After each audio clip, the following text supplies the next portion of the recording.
ഇല്ലാത്ത കഥയൊക്കെ ഉണ്ടാക്കി രാവിലെ ഒരു വാർത്തയില്ലെങ്കിൽ ആകാശത്ത് നിന്ന് മറ്റേ ഭസ്മം ഉണ്ടാക്കുന്നത് പോലെ പുതിയ വാർത്തകൾ സൃഷ്ടിച്ച് നിങ്ങളും കുറെ, എല്ലാവരും ഇല്ല, കുറെ പണിയൊക്കെ നോക്കി.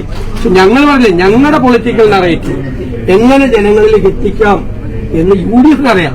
എല്ലാ വീട്ടിലും ഞങ്ങളത് എത്തിച്ചിട്ടുണ്ട്. അതിന്റെ പ്രതികരണമാണ് തെരഞ്ഞെടുപ്പ് ഫലം. തെരഞ്ഞെടുപ്പിന്റെ അജണ്ട മാറ്റാൻ വേണ്ടി ഒരുപാട് പേര് ശ്രമിച്ചു. ഞങ്ങൾ പറഞ്ഞല്ലോ, തെരഞ്ഞെടുപ്പിന്റെ അജണ്ട UDF തീരുമാനിക്കും. UDF ആ അജണ്ട അനുസരിച്ച് UDFന്റെ പൊളിറ്റിക്കൽ നറേറ്റീവ് എത്തും. നിങ്ങൾ ഇന്നലത്തെ CPMന്റെ സെക്രട്ടേറിയറ്റ് യോഗത്തിൽ ഉള്ള ചർച്ചകളെ കുറിച്ച് കൂടി ഇടയ്ക്ക് അന്വേഷിക്കും. ഈ KPCC യോഗം കൂടുമ്പോൾ അതിലെ വാർത്തയൊക്കെ എടുത്ത് പുറത്തേക്ക് കൊടുക്കുന്നുണ്ടല്ലോ, ഉള്ളതില്ലാത്തവർക്ക്.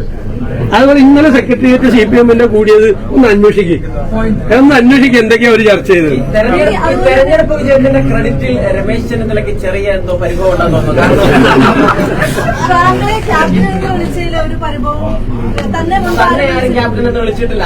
ഞാൻ എന്താ പറഞ്ഞത്, ടീം UDF ആണ്. ടീം UDF ഒറ്റ വാചകം ഞാൻ പറഞ്ഞില്ല. വ്യക്തി കേന്ദ്രീകൃതമല്ല തെരഞ്ഞെടുപ്പ് വിജയം, ടീം UDF ആണ്. എന്നെ ക്യാപ്റ്റൻ എന്ന് വിളിച്ചിട്ടുണ്ടെങ്കിൽ രമേശ് ചെന്നിത്തല ക്യാപ്റ്റൻ അല്ല, അത് മേജറാണ്.